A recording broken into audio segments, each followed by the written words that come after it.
হইতে আল্লাহর পক্ষে সম্ভব? কথা বলে না, পারতেন তিনি? পারতেন। কিন্তু আল্লাহ বলেন, আমি যদি বাধ্য করাইয়া করি তো পুরস্কার দেব কেন? জান্নাত দেব কেন? আমি যদি বাধ্য করাইয়া করি তাইলে আমি বিচার করব কেন? এখন এই লাইটকে যদি বলি যে হে লাইট, 1 ঘন্টা ধরে তুমি ধারাবাহিক জ্বলে থাকার কারণে তোমাকে 10টি টাকা হাদিয়া দিলাম, সে বলবে আমার কৃতিত্ব নাই তো, আবার বেড়া সুইচ বন্ধ করে দিলে তো আমি বন্ধ হয়ে যাবো। অতএব এখানে যদি বাধ্য করে করতো তাইলে তো কিছুই হতো না, কোনো পুরস্কার, আখিরাত, হাসরের মাঠ, বিচার কিছুরই দরকার ছিল না।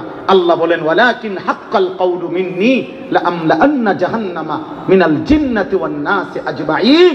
অতএব বান্দা, আজকে আমার চূড়ান্ত সিদ্ধান্ত, তোর মতো নাফরমান, পাপী, মুশরিক, বেঈমান, আমার অবাধ্য জিন আর মানুষ দিয়ে আমি আল্লাহ আমার জাহান্নাম পূর্ণ করব। আজ মাফ করব না, আজ জাহান্নামে দেব। আজ দুনিয়ায় যাবা না, জাহান্নামে যাবা, জাহান্নাম।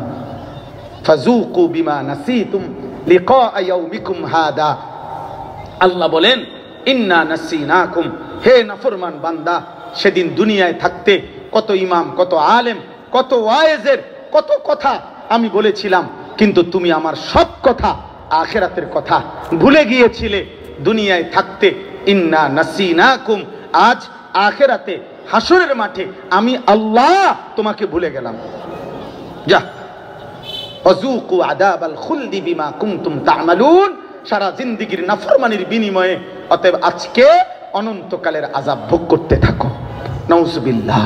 অতএব বাপ, আল্লাহ যেন আমাদের প্রত্যেককে আখিরাতের ভয়ে ঈমান আমলের তৌফিক দান করেন।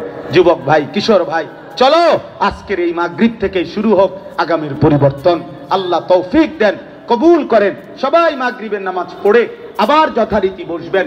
হযরত উলামায়ে কেরাম ধারাবাহিক বয়ান করবেন। আল্লাহ